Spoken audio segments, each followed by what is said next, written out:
नमस्कार विद्यार्थी मित्रांनो, चला शिकूया मोठे होऊया या चॅनलमध्ये आपणा सर्वांचं स्वागत आहे। आज या व्हिडिओमध्ये आपण इयत्ता 3री विषय मराठी आम्ही नकाशा वाचतो या घटकावर आधारित संपूर्ण स्वाध्याय अभ्यासणार आहोत। यापूर्वी तुम्ही जर आमच्या या चॅनलवर नवीन असाल तर आमच्या या चॅनलला सबस्क्राइब करा आणि हो, बेल आयकॉन दाबायला विसरू नका, जेणेकरून नवनवीन शैक्षणिक व्हिडिओचे नोटिफिकेशन तुम्हाला वेळेवर मिळतील। चला तर मग सुरुवात करूया। आम्ही नकाशा वाचतो या चित्रात एका गावाचा एक भाग दाखवला आहे। शिक्षकांनी या चित्रावर आधारित तोंडी प्रश्न विचारावे, विद्यार्थी राहत असलेल्या ठिकाणाचे चित्र काढण्यास सांगावे, चित्र काढताना विद्यार्थ्यांना मार्गदर्शन करावे। या घटकावर आधारित प्रश्न उत्तरे पाहूया। 1. हे चित्र कशाचे आहे? उत्तर: हे चित्र एका गावाचे आहे। 2. या गावातील बस स्थानकाचे वर्णन करा। उत्तर: मुख्य रस्त्याच्या बाजूला झाडांच्या सावलीत हे बस स्थानक आहे। बस स्थानकावर एक बस उभी आहे। बसमध्ये प्रवासी आहेत।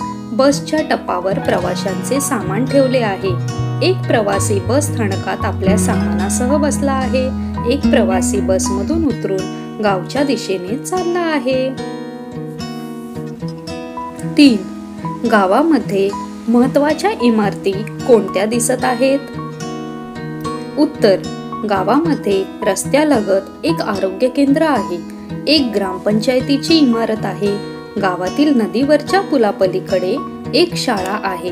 शाळेच्या पाठीमागे पाण्याची मोठी गोलाकार टाकी आहे। गावकऱ्यांची घरे आहेत। 4. नदीवर पूल का बांधला आहे?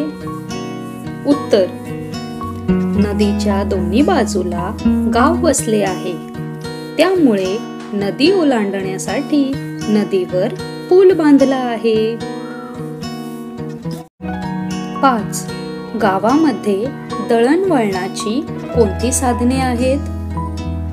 उत्तर: गावामध्ये दळणवळणाची साधने पुढील प्रमाणे: 1 बस, 2 स्कूटर, 3 बैलगाडी। 6. हे गाव निसर्गरम्य आहे असे तुम्हास वाटते का?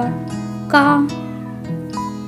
उत्तर: हे गाव निसर्गरम्य आहे कारण गावात अनेक झाडे आहेत, शेते आहेत, शेतात बैल चरत आहेत, गावामधून नदी वाहते आहे, दूरवर टेकड्या दिसत आहेत, गावात मुले माणसे आपापली कामे करीत आहेत, असे हे गावाचे दृश्य निसर्गरम्य व प्रसन्न आहे।